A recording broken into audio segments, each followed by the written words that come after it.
פרשה בארבע, אקטואליה בפרשת השבוע, עם הרב אהרון לוי. שלום לכם. ביום שישי בשבוע שעבר, במהלך תוכנית באחד הערוצים, כשהמשתתפים עסקו בקרן הארנונה שהממשלה מבקשת להקים, אמרה אחת המשתתפות את המשפטים הבאים, ואני מצטט: כמה נטל יכולים לשים על שליש מהמדינה הזאת בשביל להחזיק בסוף את כל החרדים האלה שמוצצים לנו את הדם? בעקבות הדברים, ביקשו ממנה חלק מהמשתתפים לחזור בה מהדברים, אבל היא סרבה בטענה שהיא עומדת מאחוריהם. אני יושב פה, היא אמרה, ואני אגיד את האמת. אז ככה חברים, בלי להיכנס לשאלה אם היא צודקת או לא, דבר אחד ברור. היא לא הראשונה והיא גם לא מקורית. אמרו את זה קודם לפניה הרבה אנשים שרצו לשנות את העולם ולא הצליחו. פוליטיקאים כינו אותנו טפילים, שדרני רדיו כינו אותנו תולעים, פרזיטים שצריך לסגור בשכונות ושאר מטעמים. לכן לא כעסתי. כאחד שהדביקו לו את כל הכינויים הללו, אני יכול לומר לכם שפשוט מתרגלים. ואם אתם לא מאמינים לי, תשאלו את הסבא והסבתא שלכם. באמת שמתרגלים. לכן, במקום לכעוס ולהיעלב או לדרוש את פיטוריה של זו שהצטרפה למועדון שכדי להתקבל אליו חייבים להיות ליברליים, שאלתי את עצמי שאלה אחרת לגמרי. מאיפה זה בא? לא המילים, המנגינה. ברור לי שגם היא וגם החברים הנוספים במועדון שאליו היא משתייכת לא אנשים רעים, ויש להם גם רגשות ואפילו רגישות לזולת. זה מה שמסקרן אותי. מה גורם לאישה יהודייה לכנות אותי ואת בני המשפחה שלי מוצצי דם? מה גורם לשדרן רדיו לכנות אותנו תולעים ופרזיטים? הם הרי לא אנשים טיפשים.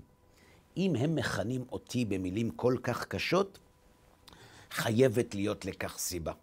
אז נכון, הייתי עסוק ביום שישי בלהתכונן לשבת 7 ברכות של הבת שלי, אבל הסקרנות שלי הייתה חזקה יותר, ולכן עצרתי הכל והתקשרתי לבועז. בועז הוא חבר טוב שאיתו אני בקשר, למרות שהוא משתייך לקבוצה שנוהגת להגיע בזמן האחרון לבני ברק, רק כדי להזכיר לנו שאנחנו אחים. לנשק כמובן. אתה מבין מאיפה זה בא לה? שאלתי אותו, ואז בועז אמר לי, אל תיקח את זה באופן אישי, אהרון. אם כל החרדים היו כמוך זה היה סיפור אחר לגמרי, אבל בינינו, עזוב אותך מסיסמאות. היא לא צודקת. אתם באמת שונים, אהרון, ושונות יוצרת רתיעה. זה מחיר ההסתגרות. אתה צריך להבין איך אתם נראים בעיני הישראלי המצוי. אתם לבושים שונה. יש ביניכם כאלה שעוד מדברים יידיש, למרות שהם חיים בישראל כבר 10 שנים, ושלא תבין לא נכון, אהרון, באופן אישי, אני מכבד את זה. אבל זה מחיר השונות. שונות, אהרון, מייצרת ריחוק. ריחוק מייצר ניכור. ניכור הופך אנשים לחסרי רגשות כלפי אלה ששונים מהם. זה בסדר, אמרתי לו, אבל מה עם הערבים? הרי גם הם שונים. הרי גם הם לבושים אחרת, וגם הם לא מדברים בעברית, למרות שהם חיים בישראל כבר 10 שנים. אז למה אותם לא כינתה הגברת מוצצי דם? הם הרי דרשו יותר מהחרדים. למה אז קראו לזה אפליה מתקנת, והיום זה נקרא מוצצי דם? אתה מבין בו? אז אני מחפש את ההיגיון, אני לא מנסה להקנית. באמת שאני רוצה להבין. זה פשוט אמר לי בועז, ערבים, אתה לא יכול לכנות מוצצי דם, זו גזענות, וכמדריך מסעות לפולין אני לא צריך לספר לך מה עשתה הגזענות לעם שלנו. וחוץ מזה, אהרון, זה לא רק השונות, אל תתפוס אותי במילה. אני אמנם מכבד את לומדי התורה, אבל האם חשבת פעם, איך מרגישה אימא שהבן שלה משרת בצבא ומסכן את החיים שלו כשהיא רואה באוטובוס בחור בגיל של הבן שלה שלא משרת בצבא רק כי הוא רוצה ללמוד תורה? היא מרגישה פריירית, אהרון, וזה מתסכל אותה. ואז עוד נותנים לכם כסף? אתה לא חושב שיש גבול להאכלה? בטוח שיש גבול, אמרתי לו. אבל הרי גם הערבים לא משרתים. אז למה אותם היא לא שונאת? למה אותם היא לא מכנה כמו שהיא מכנה אותנו? זה כי הערבים אמנם לא משרתים בצבא, אהרון, אבל הם עובדים. אתם גם לא משרתים וגם לא עובדים. אז רגע, אמרתי לו, אתה חושב שאם אנחנו נלמד ליבה ונשרת בצבא ונלך לעבוד, כבר לא יכנו אותנו מוצצי דם? אז יאהבו אותנו?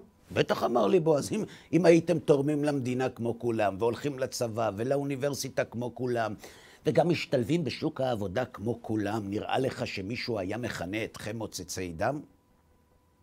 רגע, אמרתי לו, אז מה עם הדתיים הלאומיים? הם הרי משרתים בצבא כמו כולם, לומדים באוניברסיטה כמו כולם, עובדים כמו כולם. אז איך זה שמישהו שהיה אחראי על ביטחון המדינה אמר עליהם, ואני מצטט, הפוליטיקאים החרדים והחרדלים הם הג'יהאד היהודי, הם איום קיומי ודאי על מדינת ישראל. הבנת בועז מה אני לא מבין? מילא שהחרדים מוצצי דם אני עוד מסוגל להבין, אבל דתיים לאומיים הם ג'יהאד? הוא הרי יודע יותר טוב ממני כמה הם תורמים לביטחון המדינה. אז איך הוא מכנה אותם איום ודאי על קיום המדינה? אתה מבין את הבעיה, בועז? אני מנסה להבין איפה אני צריך לתקן את עצמי כדי שהשקט יחזור לשכונה, ואני לא מוצא. זה לא בגלל שאנחנו שונים, כי גם הערבים לובשים שונה, ולמרות זאת איש לא העז לכנות אותם מוצצי דם. זה גם לא בגלל השירות בצבא, כי גם הערבים לא משרתים בצבא, ולמרות זאת איש לא כינה אותם תולעים או טפילים. וזה גם ודאי לא בגלל שהחרדים לא עובדים, שהרי הדתיים הלאומיים גם עובדים, גם לומדים ליבה, גם משרתים בצבא וגם תורמים למדינה, ובכל זאת מכנים אותם ג'יהאד וטוענים שהם סכנה קיומית לשלום המדינה. לכן התקשרתי אליך, בועז, כדי להבין. אתה צודק, אמר לי בועז, זה באמת קצת יותר מורכב הסיפור עם החרדים, אבל לך יש הסבר יותר הגיוני? יכול להיות, אמרתי לו, יש לי השערה מסוימת והיא קשורה לשנאה אחרת לגמרי שחווינו לאורך ההיסטוריה, האנטישמיות. שאלת את עצמך פעם, למה שונאים אותנו כל כך הרבה זמן, כל כך הרבה אנשים בכל כך הרבה מקומות? מסתבר, בועז, שגם השנאה הזאת לוקה באותה תסמונת. אלו שחשבו ששונאים אותנו כי אנחנו שונים, גילו שהם טועים כשהם ניסו להיות דומים, ובכל זאת הוכרזו כמזהמים. אלה שהאמינו ששונאים אותנו כי אנחנו לא תורמים לכלכלה, גילו שהם טועים כשהם התחילו לעשות כסף, וגילו שהם מכונים עלוקות ומוצצי דם. אלו שחשבו שאם רק נהיה עם בארצו ככל העמים מיד תיעלם השנאה, גילו שלמרות שאנחנו חיים במדינת ישראל, השנאה רק מתעצמת. בקיצור, די דומה למצב שהחרדים מצויים בו. אני לא המצאתי את השיטה, בועז, העתקתי אותה מדייוויד לויד ג'ורג' שניסה להבין את הסיבה לשנאה, ולא הצליח בדיוק כמו שאנחנו לא מצליחים להבין אותו, רק שהוא לא הבין למה לא יהודים שונאים יהודים, ואנחנו לא מבינים למה יהודים לא אוהבים יהודים. וכך כתב מי שהיה ראש ממשלת אנגליה. מכל מיני הקנאות המשתוללות בטבע האדם, אין לך דבר מטומטם כמו האנטישמיות. לגבי הקנאים הללו, אין היהודים כיום יכולים לעשות שום דבר אשר ייראה להם. אם הם עשירים, הרי שהם נתונים לגזל. אם הם עניים, הם נתונים לבוז. אם הם מצדדים במלחמה, הרי זה מפני שהם רוצים לנצל את ריבות הדמים של הגויים להנאתם. אם הם דורשי שלום, הרי הם או פחדנים מטבעם או בוגדים. ואם היהודי יושב בארץ זרה, הוא נרדף ומגורש ממנה, וכשהוא רוצה לשוב לארצו מונעים זאת ממנו. נכון שזה דומה, בועז? מסתבר שגם האנטישמיות וגם הטענות נגד החרדים מעלות ריח של קודם כל אני נגדך ואחר כך נמצא את הסיבה. למה הן דומות? לא בגלל הסיסמאות, כי לשתיהם יש מכנה משותף שמובא בדברי חז"ל, שהיו הראשונים לכרוך את שתי השנאות הללו בסיבה אחת, וכך הם אמרו. גדולה שנאה ששונאים עמי הארץ לתלמידי חכמים, יותר משנאה ששונאים אומות העולם לישראל. ואז חברים, בועז התחיל לגלות סימנים של חוסר סבלנות. אני ממש לא מסכים איתך, אהרון, למרות שאני מכבד. מה נראה לך שאנטישמיות ושנאת חרדים זה אותו דבר? איך אתה מעז להשוות ביניהם? אני ממש לא משווה ביניהם, אמרתי לו. אחים הם בכל זאת אחים והם תמיד יהיו כאלה.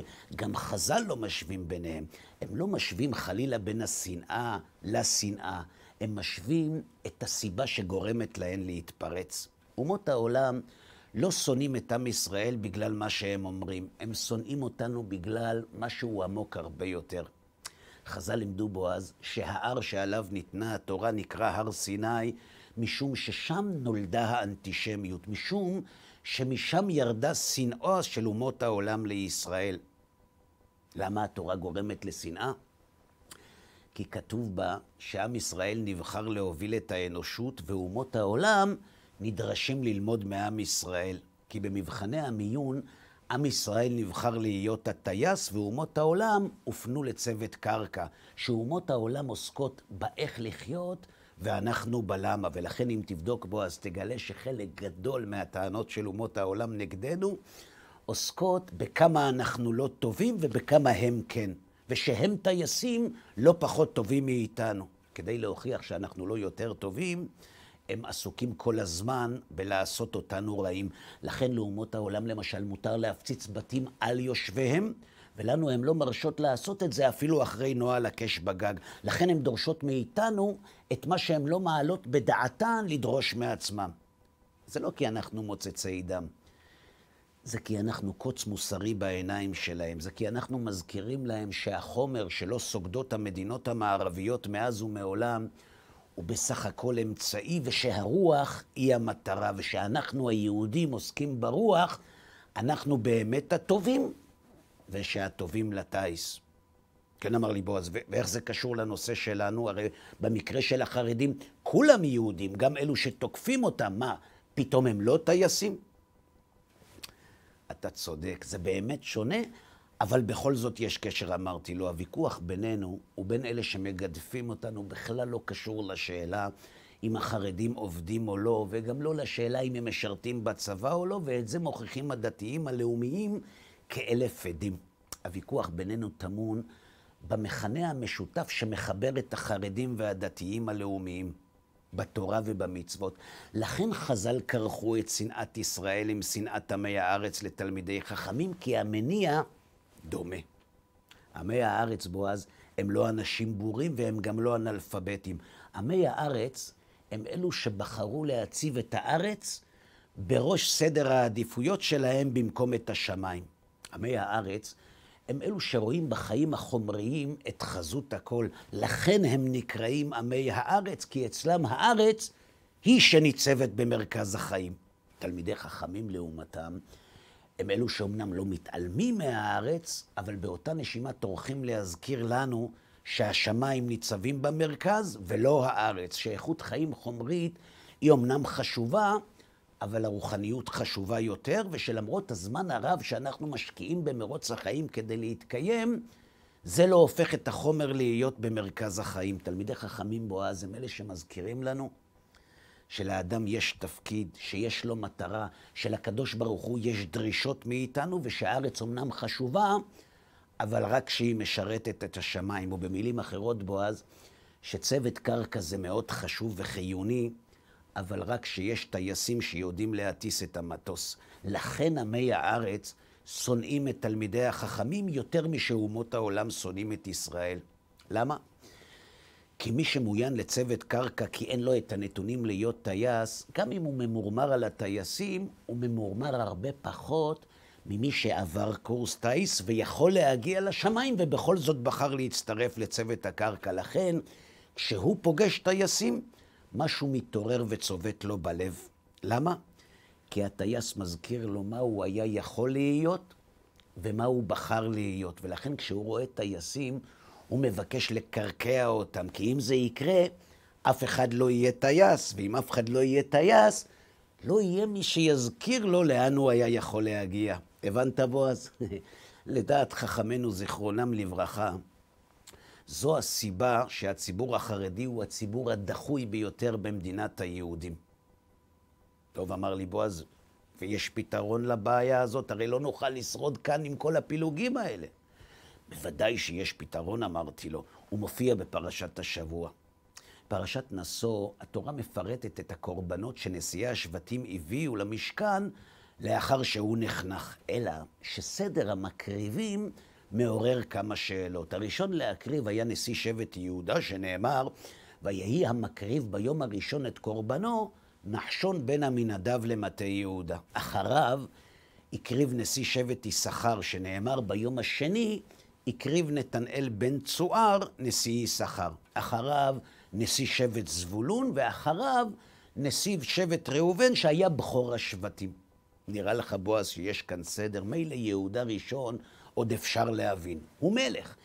יששכר שני גם אפשר להבין, הוא הנציג של לומדי התורה. אבל למה זבולון מיד אחרי יששכר, עוד לפני ראובן, שהיה גדול ממנו? כדי ללמד אותנו איך אפשר להביא שלום בין השבטים של עם ישראל. בפסוקים האלה התורה מלמדת אותנו את סדר החשיבות של השבטים שנמדדו לפי התרומה שלהם לעם ישראל. ראובן הוא אמנם בכור, אבל בלי יהודה המלך לא יהיה עם שראובן יחשב בו בכור. לכן יהודה קודם. ראובן אמנם בכור, אבל בלי יששכר שמייצג את התורה, גם אם יהודה יהיה מלך ותהיה מדינה, בלי התורה של יששכר לא תהיה לה הצדקה קיומית, לכן גם יששכר לפניו. ולמה זבולון? כדי ללמד שבלי שזבולון יתמוך ביששכר שיצדיק את מלכותו של יהודה וייתן כבוד לראובן הבכור, לא יהיה כאן אף אחד. לכן זבולון מופיע מיד אחרי יששכר ולפני ראובן, כי הם הולכים ביחד, כי בלי זבולון אין יששכר, ובלי יששכר איזה ערך יש לממון של זבולון. הבנת בועז?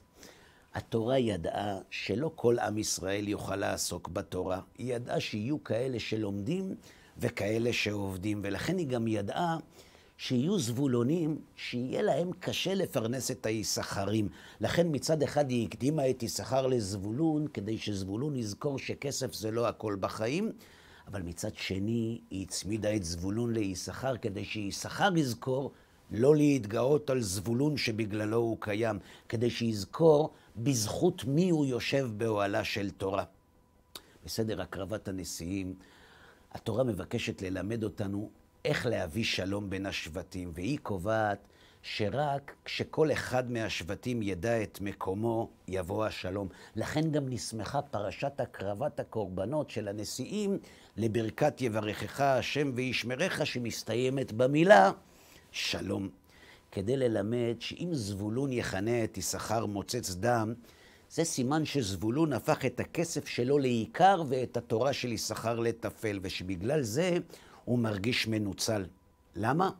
כי הוא לא מבין שבלי התורה אין זכות קיום לאומה עליה הוא נמנע, ובמצב כזה ברור שלא ישרור שלום. מצד שני, התורה מציבה את יששכר אחרי יהודה ולפני זבולון, כדי שיששכר יזכור תמיד שהמעמד מחייב, ושזבולון בוחן אותו באלף עיניים כדי לברר אם יש הצדקה לעובדה שהוא יקריב לפניו, וכדי שלא ישכח למי הוא חייב ובמי הוא תלוי.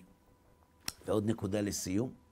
השבוע מישהו שלח לסרטון שבו נראית אישה יהודייה ישראלית שאומרת שהיא מרגישה שיש לה מכנה משותף עם הערבים יותר מאשר עם החרדים.